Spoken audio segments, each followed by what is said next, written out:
Bienvenue dans cette nouvelle édition du QG News. Au sommaire, l'insécurité sera une des problématiques abordées lors du 23e sommet de l'Union africaine qui se déroule à Malabo en Guinée équatoriale. Et pour cause, les foyers de tension sont nombreux sur le continent. La crise sécuritaire que traverse la Centrafrique depuis plusieurs mois a de lourdes répercussions économiques, en raison notamment de la dégradation des infrastructures. Et puis, si l'agriculture est un pilier du développement économique du continent, elle reste encore archaïque dans certains pays. Les spécialistes prônent une mutation de l'agriculture familiale vers une activité industrielle.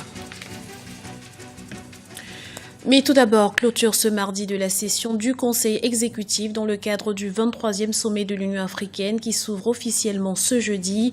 Les chefs d'État et de gouvernement sont arrivés à Malabo pour prendre part à ce sommet principalement consacré à l'agriculture et aux défis sécuritaires du continent. Retrouvons sur place Luciano Alberto Ondo, un de nos envoyés spéciaux à Malabo.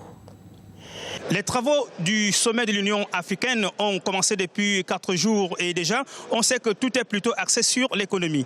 Ce mercredi, plusieurs réunions vont se tenir à Sipopo, en Guinée équatoriale, en présence de plusieurs chefs d'État.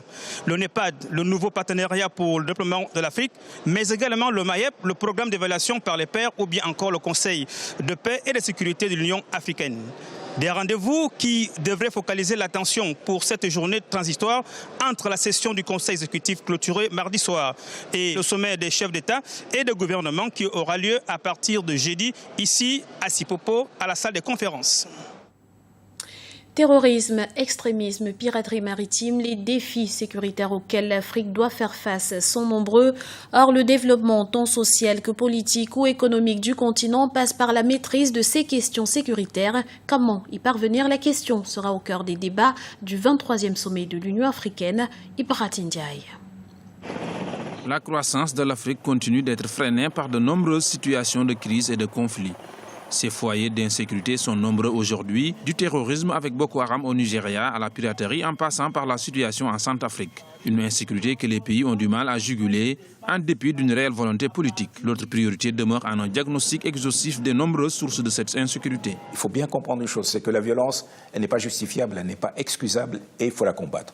Mais en même temps, il faut comprendre ses racines, il faut se dire que sans le développement social, sans le développement économique, sans l'éducation, sans la culture, sans etc., on ne pourra jamais en finir avec ces révoltes. Dans son ouvrage « Vaincre l'insécurité en Afrique, défis et stratégies », le général Fernand Marcel Amoussou, ancien commandant de l'opération des Nations Unies en Côte d'Ivoire, distingue plusieurs types de défis.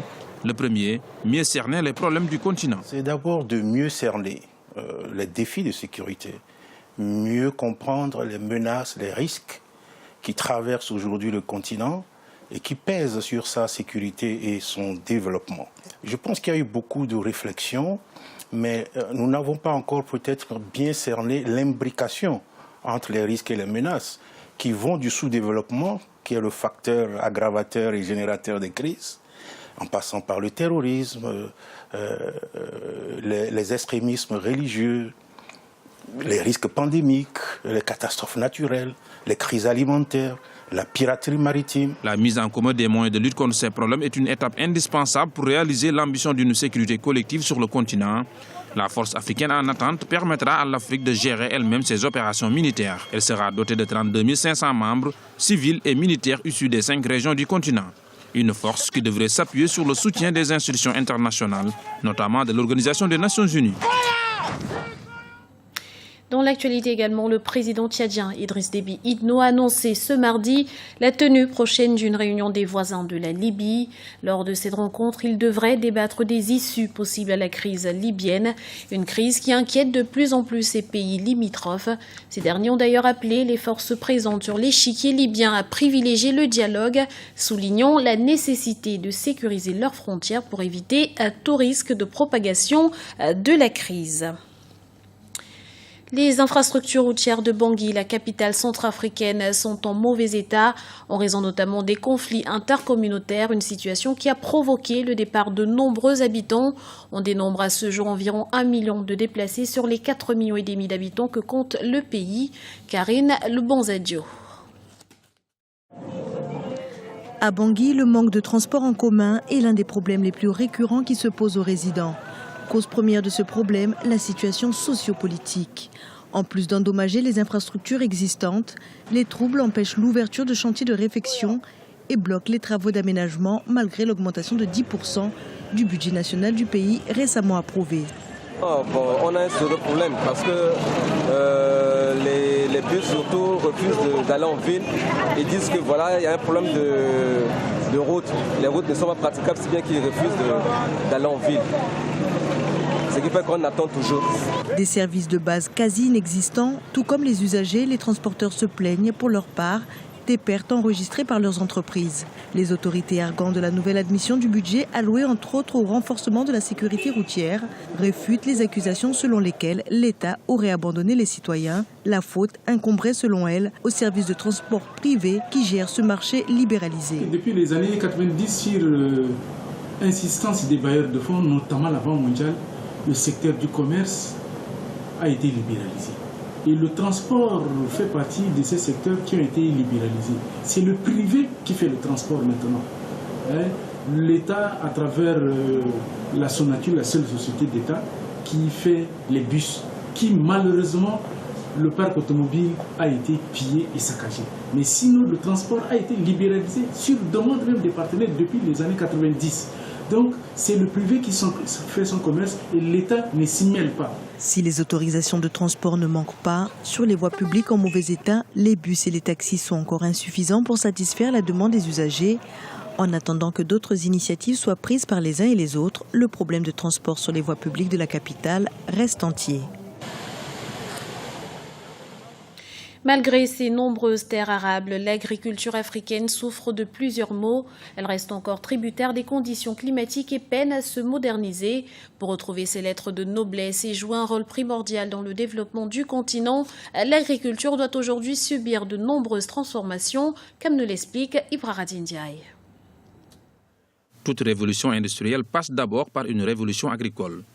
Pendant longtemps, la mécanisation a été le parent pauvre des politiques agricoles en Afrique. Mais les différentes crises alimentaires qui ont secoué le continent ont posé de manière accrue la nécessité pour l'Afrique de moderniser son agriculture. L'agriculture est la base et la force de la prospérité d'un pays. Ce n'est pas moi qui le dis, c'est Napoléon Ier qui l'avait dit. Et il continue en disant que l'industrie est l'aisance et le bonheur de la population. Ça veut dire tout simplement qu'on ne peut pas avoir une révolution industrielle sans passer par la révolution agricole. Et cela est d'autant plus vrai que, vous savez, les Européens, les pays qui ont réussi aujourd'hui sont venus chercher nos ancêtres pour cultiver chez eux. Donc ils ont d'abord fait la révolution agricole. Nous pensons qu'il faut d'abord commencer par passer de l'agriculture, comme je l'ai dit, de l'agriculture de friche à l'agriculture industrielle. Dès lors, une réorganisation du travail s'impose avec une meilleure démocratisation des moyens techniques. Pas d'équivoque que la mécanisation, la modernisation de notre agriculture constitue l'un des points les plus forts actuellement de notre politique agricole. Ce n'est pas pour rien que dans la dénomination même du ministère de l'Agriculture, on dit et de l'équipement rural. Ce n'est pas pour rien que dans le budget national cette année, nous avons 5 milliards alloués au simple secteur des machines. Le Sénégal n'est pas le seul pays à faire de la mécanisation de son agriculture une priorité. En Guinée, par exemple, l'année dernière, 150 tracteurs, des moissonneuses-batteuses motorisées et des décortiqueurs ont été injectés dans la production agricole. Il ne s'agit pas, en tout cas, de mécaniser une seule opération. La mécanisation, ce n'est pas la tractorisation. Il s'agit de mettre un impact sur toutes les différentes opérations culturelles, des travaux de labour jusqu'à la transformation. Voici pourquoi, dans le cadre de l'appui au monde rural, en vue de réduire non seulement la pénibilité du travail et le temps de travail, ces différents types d'équipements ont été injectés dans la production à travers les différentes campagnes agricoles. On le voit au Sénégal, en Guinée, partout en Afrique subsaharienne, la mécanisation est devenue le maître mot des politiques agricoles. Mais pour plus d'efficience, des politiques de vulgarisation de la mécanisation, il est aujourd'hui primordial d'associer le secteur privé et d'autres partenaires. La conjugaison des efforts de l'ensemble des acteurs est en effet une condition sine qua non pour faire de l'Afrique le grenier du monde. Un défi certes difficile, mais pas impossible. L'actualité sportive à présent, un nouvel espoir de voir l'Afrique en 8e de finale du mondial s'est évaporé. L'équipe de Côte d'Ivoire a été éliminée de la compétition. Les éléphants ont été battus ce mardi à Fortaleza par la Grèce, 2-1 sur un penalty dans les arrêts de jeu. Et la compétition se poursuit ce mercredi dans le groupe F. Un autre pays africain joue sa place pour les huitièmes de finale. Il s'agit du Nigeria qui affronte la Colombie. Toujours dans le groupe F, l'Iran affrontera la Bosnie. Quant au groupe E, le Honduras fera face à la Suisse et l'Équateur affrontera la France. C'était le journal de la rédaction. Nous vous remercions de l'avoir suivi. Retrouvez dans un instant une nouvelle édition du QG News sur Africa 24.